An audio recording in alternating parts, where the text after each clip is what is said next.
लेकिन भारत के राजस्थान में एक ऐसा गांव है जहां आजादी के 78 साल के बाद भी बिजली का कनेक्शन तक नहीं पहुंचा। यानी कि पूरा का पूरा गांव आज तक अंधेरे की जिंदगी में जी रहा था, लेकिन अब आजादी के 78 साल बाद इस गांव में बिजली का कनेक्शन पहुंचा है। बता दें कि ये गांव आदिवासी गांव है। राजस्थान के बारां जिले के एक सुदूर पहाड़ी इलाके में पहली बार बिजली का कनेक्शन पहुंचा है। अधिकारियों ने शुक्रवार को ये जानकारी दी। अधिकारियों के मुताबिक जिला मुख्यालय से 175 किलोमीटर दूर 40 घरों में रहने वाले सहरिया जनजाति के करीब 200 लोगों का बिजली के लिए लंबा इंतजार आखिरकार 30 जून को खत्म हो गया। लेकिन अब प्रशासन के प्रयास के बाद इन गांव के लोगों को बिजली का कनेक्शन मिल गया है और इनके घर में बल्ब भी जल उठा।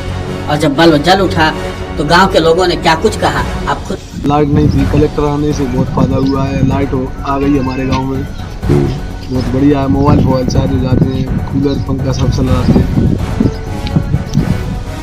कैसा लग रहा है बापू? अब बहुत बढ़िया है। क्या नाम है आपका? राजेश।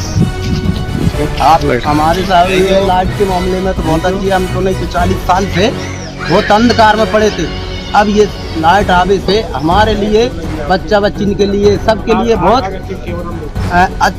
अच्छा किया आपने, ये सरकार ने, कि हमारे बच्चों को लाइट आ गई। और हमें भी एक खुशी की बात भाई, हमारे बच्चा बच्ची भी उजाले में सो रहे हैं और मकान में भी उजाला हो रहा है, पंखा कूलर भी चला रहे हैं। बहुत बहुत ये धन्यवाद हम आपकी सरकार का, ये आपकी सभी का।